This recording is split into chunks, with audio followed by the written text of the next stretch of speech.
ನಮಗೆ ಕಾರ್ಯಕರ್ತರಿಗೆ ಸಹಾಯಕರಿಗೆ ಬದುಕಲಿಕ್ಕೆ ಬೇಕಂತ ಒಂದು ಕನಿಷ್ಠ ವೇತನ ಗೌರವಧನ ಹಣೆಪಟ್ಟಿ ತೆಗೆದುಬಿಟ್ಟು 11,000 ರೂಪಾಯಿ ತೆಗೆದುಬಿಡ್ಬೇಕು ನಮಗೆ. ನೋಡಿ ಕಾರ್ಯಕರ್ತರು ನೆನಪಾಗ್ತಾರೆ ಸರ್ಕಾರಕ್ಕೆ, ಬಟ್ ಈ ಟೈಮಲ್ಲಿ ಸರ್ಕಾರ ನೆನಪಾಗ್ತಿಲ್ಲ. ಇವತ್ತು ಇಷ್ಟು ಜನ ಮಹಿಳೆಯರು ಬೀದಿಲಿ ಕೂತಿದ್ವಿ, ಯಾಕೆ ಸರ್ಕಾರಕ್ಕೆ ಕರುಣೆ ಇಲ್ವಾ, ಅನುಕಂಪ ಇಲ್ವಾ?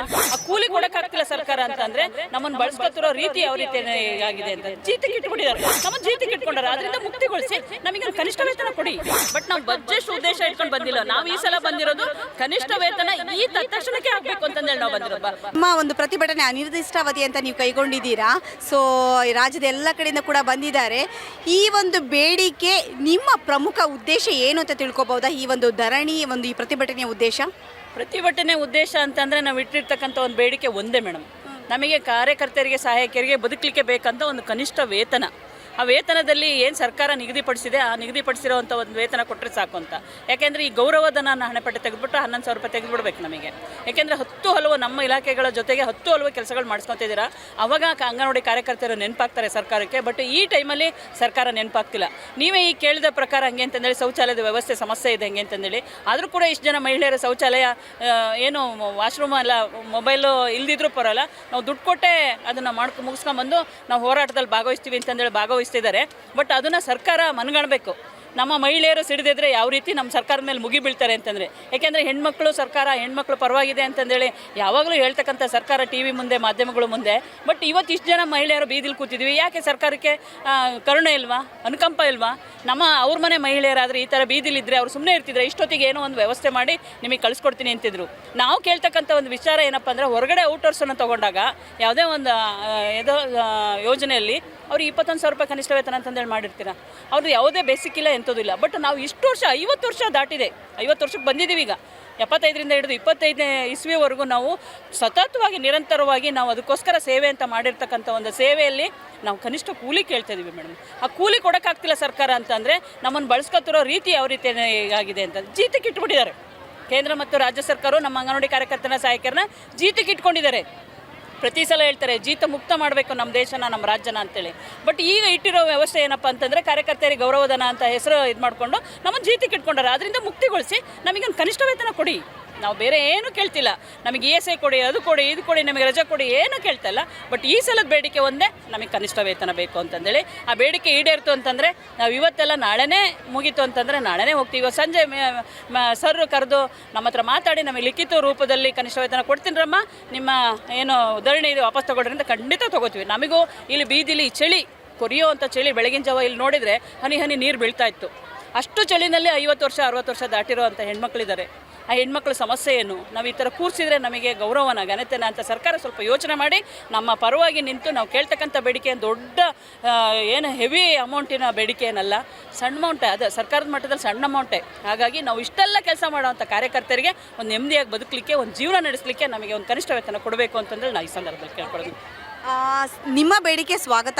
ಆದರೆ ಇಲ್ಲಿ ಪ್ರಶ್ನೆ ಮಾಡೋದೇನು ಅಂತಂದರೆ, ಗೌರವಧನ ಬೇಡ, ಕನಿಷ್ಠ ವೇತನ ಬೇಕು ಅನ್ನೋದು ನಿಮ್ಮ ಪ್ರಮುಖ ಬೇಡಿಕೆ. ಅದರಲ್ಲೂ ಪ್ರತಿಯೊಬ್ಬರ ಒಂದು ಕೂಗು ಮತ್ತು ಒಂದು ಆರೋಪ ಏನು ಕೇಳಿಬರ್ತಾ ಇದೆ, ಈ ಬಜೆಟ್ ಮಂಡನೆಯ ವೇಳೆಯಲ್ಲೇ ಈ ಒಂದು ಪ್ರತಿಭಟನೆಗಳು ಯಾಕೆ ಕೈಗೊಳ್ತಾ ಇದ್ದಾರೆ ಅನ್ನೋ ಒಂದು ಪ್ರಶ್ನೆ ಮೂಡಿ ಬರ್ತಾ ಇದೆ. ಏನಂತೀರಾ? ಬಡ್ಜೆಟ್ ಬಡ್ಜೆಟ್ ಇರೋದು ಮಾರ್ಚಿಗೆ ಇದೆಯಲ್ವಾ ಮೇಡಮ್? ಒಂದು ತಿಂಗಳು ಮುಂಚೆ ಅಂತಂದರೆ ಅಟ್ಲೀಸ್ಟ್ ಬಡ್ಜೆಟ್ ಸೆಷನ್ನಲ್ಲಿ ಹಂಗೆ ಅಂತಂದೇಳಿ ನಮಗೆ ಇಡ್ತೀವಿ ಅಂತ ನಮಗೆ ಮೊದಲಿಂದ ಭರವಸೆ ಕೊಡ್ತಾ ಇದ್ರು. ಹಾಗಾಗಿ ಬಡ್ಜೆಟಲ್ಲಿ ಇಡೋದು ಬೇಡ ನಮಗೆ. ನಾವು ಬಡ್ಜೆಟಲ್ಲಿಂದರೆ ನಾವು ಚಳಿಗಾಲದ ಅಧಿವೇಶನದಲ್ಲೇ ಇಡಬೇಕು ಅಂತಂದು ಮಾಡ್ಕೊಂಡಿದ್ವಿ. ಹಂಗಿದ್ದಿದ್ರೆ ನಾವು ಅಲ್ಲೇ ಹೋಗಿ ಮಾಡ್ತೀವಿ, ಬೆಳಗಾವಿ ಅಧಿವೇಶನಕ್ಕೆ ಹೋಗ್ಬಿಡ್ತಿದ್ವಿ. ಬಟ್ ನಾವು ಬಜೆಟ್ ಉದ್ದೇಶ ಇಟ್ಕೊಂಡು ಬಂದಿಲ್ಲ. ನಾವು ಈ ಸಲ ಬಂದಿರೋದು ಕನಿಷ್ಠ ವೇತನ ಈ ತಕ್ಷಣಕ್ಕೆ ಆಗಬೇಕು ಅಂತಂದೇಳಿ ನಾವು ಬಂದಿರೋದು. ಬಡ್ಜೆಟಲ್ಲಿ ಕನಿಷ್ಠ ವೇತನ ನಾವು ಘೋಷಣೆ ಮಾಡ್ತೀವಿ ಅಂದರೆ ಖಂಡಿತ ನಾವು ಒಪ್ಪಲ್ಲ ಮೇಡಮ್. ಹಂಗೆ ಮೇಡಮ್, ಇವಾಗ ನೀವು ಹೇಳಿದ್ರಿ ನಾವು ಕೇಳ್ತಾ ಇರೋದು ತುಂಬ ಸ್ಮಾಲ್ ಬೇಡಿಕೆ, ಸೊ ತುಂಬ ಜಾಸ್ತಿ ಏನು ಕೇಳ್ತಾ ಇಲ್ಲ ಅಂತ. ಇವಾಗ ಇರೋದು ಗೌರವಧನ ಇರೋದು 11ರಿಂದ 11,500 ಅಂಗನವಾಡಿ ಕಾರ್ಯಕರ್ತರಿಗಿದೆ.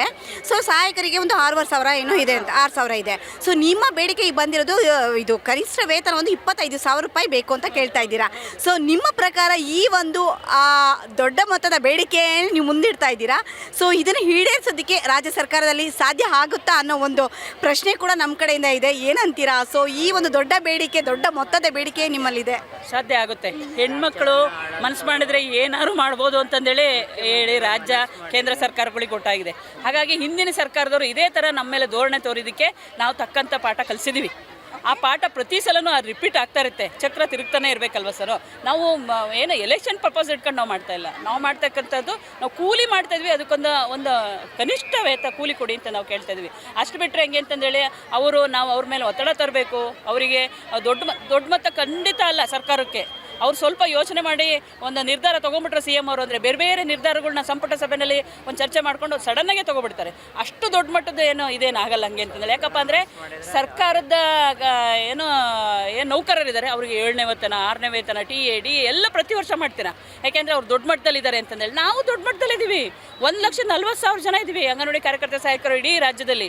ಅವರು ಅಷ್ಟು ಜನ ತಿರುಗಿದ್ರಿ ಅಂತಂದರೆ ನಾವು ಯಾವ ರೀತಿ ಸರ್ಕಾರದಲ್ಲಿ ಒತ್ತಡ ತರ್ಬೋದು ಅಂತಂದೇಳಿ. ಒತ್ತಡ ತರೋಕ್ಕಿಂತ ನೆನ್ನೆ ಇದಿಷ್ಟು ಪೆಂಡಲ್ ಮಾತ್ರ ಇತ್ತು, ಇವತ್ತು ರೋಡ್ ಬ್ಲಾಕ್ ಆಗಿದೆ, ನಾಳೆ ಇನ್ನೊಂದು ಆಚೆ ಕಡೆ ರೋಡು ಬ್ಲಾಕ್ ಆಗ್ಬೋದು.